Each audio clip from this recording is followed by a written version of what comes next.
Parashá Vayeshev, o nome da Parashá. À primeira vista, esta Parashá parece ter um nome muito inadequado. Vayeshev quer dizer, se estabeleceu. E ainda assim, nesta Parashá, nós lemos sobre o evento mais instável da vida de Yaakov, o desaparecimento de Yosef. Na realidade, no início da Parashá, Rashi escreve: quando Yaakov procurava se estabelecer em paz, a ira de Yosef contra seus irmãos saltou à sua frente. Assim, como pôde uma Parashá que fala sobre a desordem da vida de Yaakov se tornar conhecida como Yaakov se estabeleceu? Na verdade, porém, o pedido de Yaakov para paz e tranquilidade foi concedido finalmente por Deus, como vemos que em seus últimos 17 anos, Yaakov viveu uma vida calma e confortável no Egito. O que apenas aconteceu foi que quando Yaakov buscou paz, Deus quis dar-lhe uma paz e tranquilidade mais sublime do que Yaakov era merecedor. Por isso, Deus lhe enviou a provação com Yosef, a fim de desafiar Yaakov e assim elevá-lo espiritualmente ao nível no qual ele seria merecedor de uma paz maior. E é por esta razão que a nossa Parashá inteira é chamada de Vayeshev, se estabeleceu. Pois nesta Parashá nós lemos sobre a provação que Deus enviou a Yaakov para levá-lo espiritualmente a uma condição na qual ele poderia viver uma vida totalmente harmoniosa neste mundo, como também no próximo. Baseado em Likutei Sihot, volume 30, página 176. Yosef enfurece seus irmãos. Yosef estabeleceu-se na terra em que seu pai habitara, na terra de Canaã. Estes são os acontecimentos dos descendentes de Yaakov, até eles finalmente se assentarem. Yosef tinha 17 anos de idade. Como já fizeram anteriormente, ele cuidava do rebanho com seus irmãos. Ele fazia coisas de rapaz, como enrolar seus cabelos e retocar seus olhos para parecer mais atraente. E passava muito tempo com os filhos de Bilá e Zilpá, mulheres de seu pai, aos quais os filhos de Léa tratavam desrespeitosamente. Yosef costumava trazer relatos a seu pai do comportamento de todos os filhos de Léa que ele julgava maus. Israel amava Yosef mais do que qualquer um de seus outros filhos, uma vez que ele era o filho nascido em sua velhice. Ele lhe fizera uma túnica da melhor lã. Quando seus irmãos perceberam que seu pai o amava mais que a todos os irmãos, eles começaram a odiá-lo, e eles não falavam de forma serena com ele. Então Yosef teve um sonho, e quando contou a seus irmãos, eles o odiaram ainda mais. Isso foi o que eles lhe disse: por favor, ouça um sonho que eu tive. Nós estávamos amarrando feixes no campo, quando, de repente, meu feixe ergueu-se ereto, e então vossos feixes fizeram um círculo em torno do meu feixe e inclinaram-se para ele. Seus irmãos então lhes disseram: isto significa que tu desejas reinar constantemente sobre nós? Tu pretendes nos governar o tempo todo? E eles o odiaram ainda mais por causa de seus sonhos e por causa de seus maus relatos ao seu pai. Yosef teve ainda outro sonho e o contou a seus irmãos. Eu tive outro sonho, ele disse. O sol, a lua e 11 estrelas se curvavam ao chão diante de mim. Ele contou este sonho para seus irmãos, na presença de seu pai, que o repreendeu a fim de aplacar o ânimo de seus irmãos. Ele disse a Yosef: Que espécie de sonho tu tivestes? Como poderia eu, tua mãe e teus irmãos prostrarmos no chão para ti, se tua mãe já faleceu? Mas seus irmãos ainda o invejavam. Seu pai, no entanto, acreditou no sonho e guardou o fato quando ele se concretizou. A venda de Yosef. Os irmãos de Yosef saíram para cuidar do rebanho de Shechem, para cuidar do rebanho em Shechem. Israel disse a Yosef: Eu acredito que teus irmãos estão apacentando o rebanho em Shechem. Eu gostaria que tu fosses até eles. Eu estou pronto, replicou Yosef, mesmo sabendo o quanto seus irmãos o odiavam. Israel disse-lhe: Vá agora e vê como teus irmãos e os rebanhos estão, e traze-me um relato. Então Israel enviou-o no vale de Hebron, e Yosef chegou a Shechem. O anjo Gabriel, disfarçado de homem, achou-o vagando pelo campo. O que tu estás procurando? Perguntou o homem. Yosef disse: Estou procurando por meus irmãos. Respondeu Yosef: Talvez tu possas me dizer onde eles estão cuidando do rebanho. O homem disse: Eles deixaram esse lugar, eles não agem mais como teus irmãos, pois escutei-os dizendo: Vamos para Dotam, encontrar um pretexto legal para matar nosso irmão. Quando Yosef se aproximou de seus irmãos, ele arrancaram-lhe sua túnica, a túnica lã fina que ele estava vestindo. Eles o pegaram e o atiraram dentro do poço. O poço estava vazio. Não havia água dentro dele, mas havia cobras e escorpiões. Eles se sentaram para fazer uma refeição. Quando eles ergueram os olhos, viram uma caravana árabe vindo de Gilad. Os camelos estavam carregando goma, bálsamo e resina, transportando-os eles para o Egito. E Yehudá disse a seus irmãos: Que dinheiro ganharemos se matarmos nosso irmão e escondermos sua morte sangrenta? Vamos vendê-lo aos árabes e não feri-lo com nossas próprias mãos.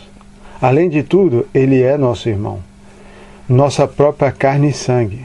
Seus irmãos concordaram com ele. Neste meio tempo, outra caravana de mercadores medianitas aproximou-se. Os irmãos tiraram Yosef do poço. Eles o venderam aos árabes por 20 peças de prata, e os árabes o venderam aos medianitas. Eles levaram Yosef para o Egito. Quando Reuven esteve cuidando de seu pai, retornou ao poço. Yosef não mais estava lá. Rasgou suas roupas em luto. Ele retornou aos seus irmãos. O rapaz se foi, ele exclamou. E eu, para onde posso ir para não ver a angústia de meu pai? Eles apanharam a túnica de Yosef. Eles imolaram o cabrito e molharam a túnica no sangue. Eles enviaram a longa túnica de lã fina através de mensageiros, e ela foi entregue a seu pai. Nós achamos isso, replicaram os irmãos quando retornaram. Tente identificá-la. É a túnica de seu filho ou não? Jacó imediatamente a reconheceu. Esta é a túnica de meu filho, ele falou. Um animal selvagem deve tê-lo devorado. Meu Yosef foi feito em pedaços. Ele rasgou suas roupas em aflição e pôs um saco na cintura. Ele manteve-se de luto por muitos dias. Todos os seus filhos e filhas tentaram consolá-lo, mas ele se recusava a ser confortado. Eu descerei à sepultura ainda enlutado por meu filho, pois jamais encontrarei consolo. E ele disse: E seu pai, Yitzhak, chorou por ele, Jacó. Os medianitas venderam Yosef no Egito a Potifar, um dos oficiais do faraó, capitão da guarda. Yehudá e Tamar. Por volta dessa época, o grau de respeito que Yehudá recebia de seus irmãos decaiu, porque eles o acusavam de ser o responsável pelo incidente com Yosef. Por isso, ele se afastou de seus irmãos e associou-se com um homem de Adulam, de nome Hirá. Lá, Yehudá encontrou a filha de um mercador chamado Shuá. Ele casou-se com ela e veio para ela. Ela engravidou e teve um filho. Ele o chamou de Ela ficou grávida de novo e teve outro filho. Ela o chamou de Onam. Ela deu à luz mais uma vez a um filho e ela o chamou Shelá. E Yehudá estava em Quesiv quando ela o deu à luz. Yehudá tomou uma esposa para seu primogênito, e seu nome era Tamar. O primogênito de Yehudá, foi mau aos olhos de Deus, e Deus fez com que ele morresse. Então Yehudá disse para Onam: casa com a mulher de teu irmão, e assim cumpre o dever do levirato, Ibum, com ela. Tu assim terás filhos para manter vivo o nome de seu irmão. Onam, contudo, percebeu que os filhos não teriam seu nome. Portanto, sempre que ele vinha para a esposa de seu irmão, ele deixava a semente cair no solo, de modo a não ter filhos em nome de seu irmão. O que ele fez foi mal aos olhos de Deus, e ele também o fez morrer. E Yehudá disse à sua nora Tamar: fica como uma viúva na casa de teu pai, até que meu filho Shelá cresça. Sempre que Tamar perguntava por Shelá, Yehudá era evasivo com ela, porque temia que também morresse como seus irmãos. Tamar foi viver na casa de seu pai. Passou-se longo tempo e a mulher de Yehudá, a filha de Shuá, morreu. Yehudá consolou-se e ele foi supervisionar a tosquia de seu rebanho em Timná, juntamente com seu amigo Hirá, o Adulamita. Tamar soube que seu sogro estava indo para Timná para tosquear seu rebanho. Ela despiu seu traje de viúva e cobriu sua cabeça e seu rosto com um véu.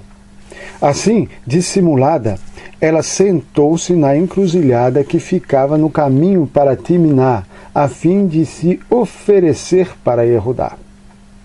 Pois ela tinha visto que Shelá havia crescido. E ela não lhe tinha sido dada como esposa, e ela queria ter filhos de Yehudá.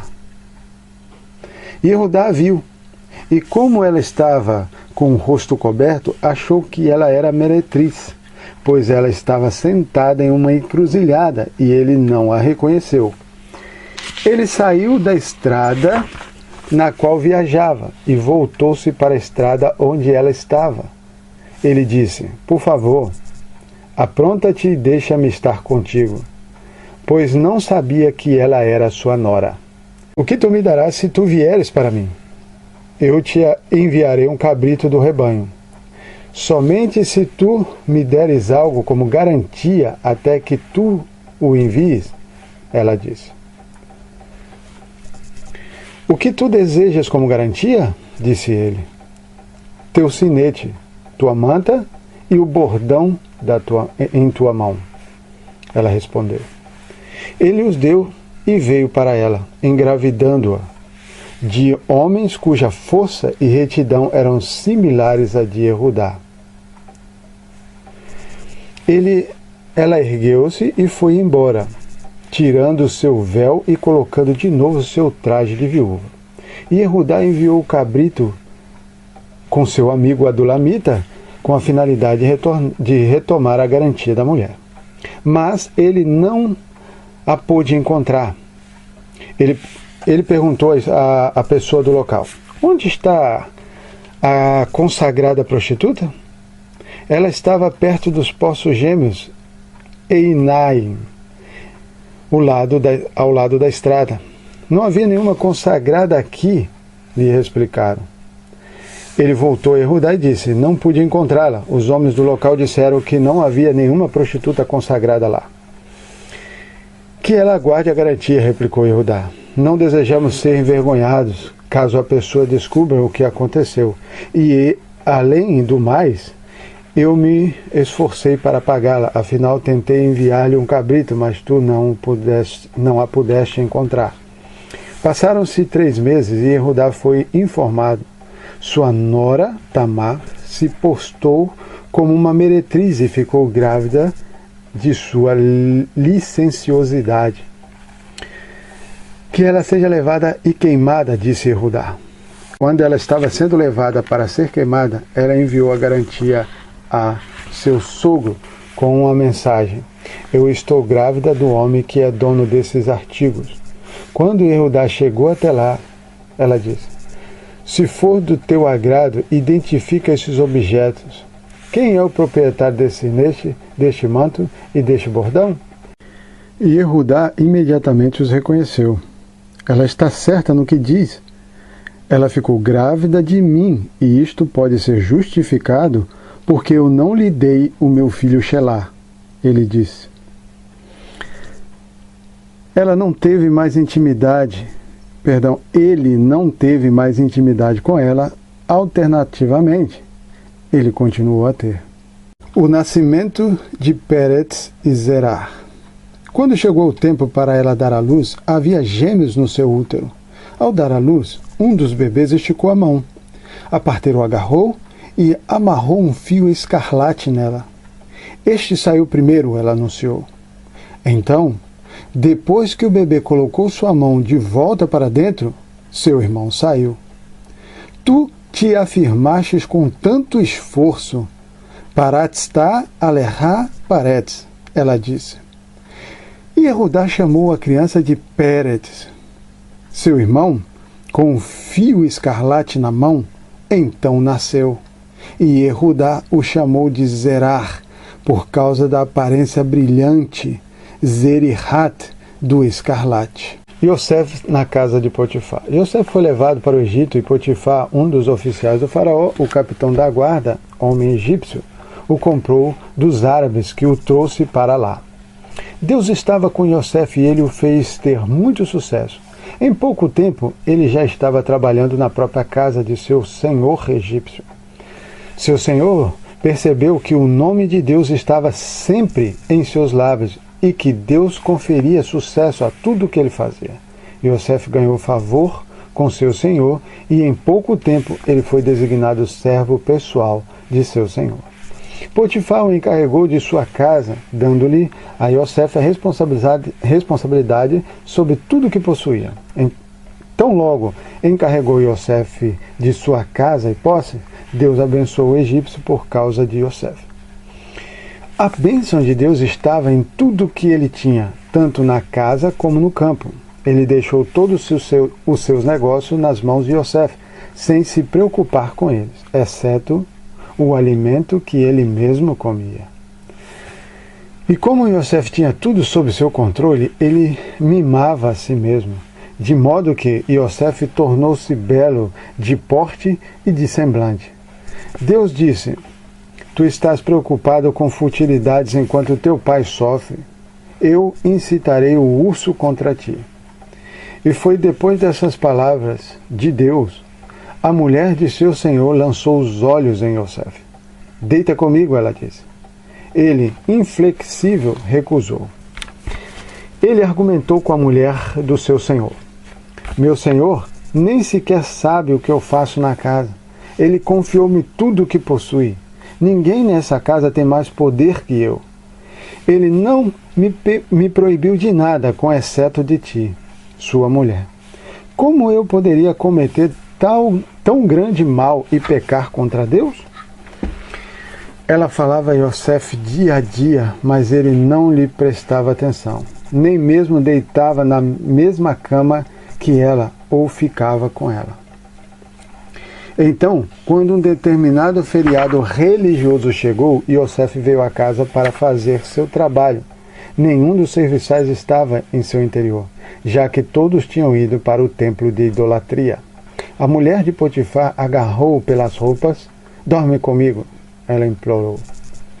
Ele correu dela, deixando suas roupas em sua mão, e fugiu para fora. Quando ela percebeu que ele tinha deixado suas roupas em sua mão e fugindo para fora, chamou os membros da casa.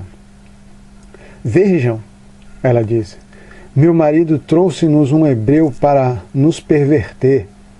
Ele veio para me violar, mas eu gritei tão alto. Quando ele me ouviu gritar e chamar por ajuda, correu para fora e deixou suas roupas comigo." Ela deixou suas roupas de Yosef com ela até que seu senhor voltasse para casa. E ela contou-lhe a mesma história. "O escravo hebreu que tu nos trouxesses veio para me perverter. Quando gritei e chamei, ele fugiu para fora, deixando suas roupas comigo." Quando seu senhor, de Yosef, ouviu a história de sua mulher e sua descrição, "Seu escravo fez estas coisas comigo", ficou furioso. O senhor de Yosef prendeu e o colocou no calabouço onde os prisioneiros do rei eram mantidos. Enquanto esteve na prisão, Deus permaneceu com Yosef e ele mostrou-lhe benevolência, fazendo-o encontrar favor com o administrador do calabouço. Logo, o administrador colocou todos os prisioneiros do calabouço sob o encargo de Yosef. E Yosef cuidava de tudo que devia de ser feito. O administrador não via erro em nada que estava sobre a guarda de Yosef, porque Deus estava com ele. Deus conferiu-lhe sucesso em tudo o que ele fazia. Yosef interpreta sonhos na prisão. Logo depois dessas palavras da esposa de Potifar, que difamou Yosef por todo o Egito, a atenção sobre Yosef foi desviada quando o carregado do vinho e o padeiro do rei do Egito ofenderam seu senhor, o rei do Egito. O faraó se enraiveceu com seus dois cortesãos, o copeiro-chefe e o padeiro-chefe, e os mandou prender. Eles foram colocados na casa do capitão da guarda, no mesmo calabouço onde Yosef estava prisioneiro. O capitão encarregou Yosef de cuidar deles. Eles ficaram sob sua custódia por muitos dias, um ano inteiro. Numa noite, ambos sonharam. O copeiro e o padeiro do rei do Egito, que estavam presos no calabouço. Cada um teve um sonho com a interpretação do sonho. Quando Yosef veio a eles pela manhã, ele viu que eles estavam deprimidos.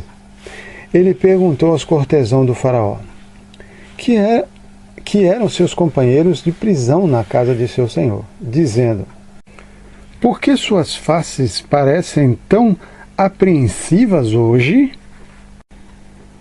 "Cada um de nós teve um sonho", eles replicaram, "mas não há ninguém aqui para interpretá-los." "Interpretações de sonho são assuntos de Deus", falou Yosef. "Por favor, conte-me seus sonhos." O copeiro-chefe relatou seu sonho a Yosef. "Em meu sonho", ele disse, "havia uma videira bem de frente a mim. Na videira havia 3 ramos. Tão logo seus brotos se formavam, suas flores floriam, e então seus cachos amadureciam em uvas. O copo do faraó estava em minha mão. Eu tomei as uvas e as espremi no copo do faraó. Então eu coloquei o copo na mão do faraó." Yosef lhe disse: "Esta é a interpretação. Os 3 ramos são 3 dias. Em 3 dias o faraó convocará seus funcionários para servi-lo uma refeição, e ele erguerá a tua cabeça e te devolverá a tua posição. Então tu colocarás o copo do faraó em sua mão, assim como tu fazias antes, quando tu eras seu copeiro. Porém, quando as coisas estiverem bem para ti, apenas lembra que eu estava contigo. Faze-me um favor e dize algo a meu respeito ao faraó. Talvez tu sejas capaz de me livrar deste lugar. Eu fui sequestrado da terra dos hebreus e, quando cheguei aqui, também não fiz nada de errado para merecer ser atirado nesse calabouço. O padeiro-chefe viu que Yosef foi capaz de dar uma boa interpretação.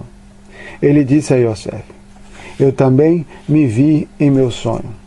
Havia 3 cestas de fino pão branco sobre a minha cabeça. No cesto superior havia toda espécie de alimentos cozidos que o faraó come. E os pássaros o estavam comendo da cesta sobre a minha cabeça. Yosef replicou: esta é sua interpretação. Os 3 cestos são 3 dias. Em 3 dias o faraó erguerá tua cabeça de cima de teu corpo. Ele te pendurará na forca e os pássaros comerão sua carne. E assim aconteceu que o 3º dia era aniversário de nascimento do faraó. E ele fez uma festa para todos os seus servos. Dentre seus servos, ele deu especial atenção ao copeiro-chefe do vinho e ao padeiro-chefe. Ele restaurou o copeiro-chefe à sua posição. Permitiu-lhe colocar o copo na mão do faraó. O padeiro-chefe, no entanto, foi enforcado justamente como Yosef havia predito. Mas naquele dia o copeiro-chefe não lembrou Yosef. Ele esqueceu tudo a seu respeito. Mais tarde, também. Aqui termina a Parashá Vayeshev.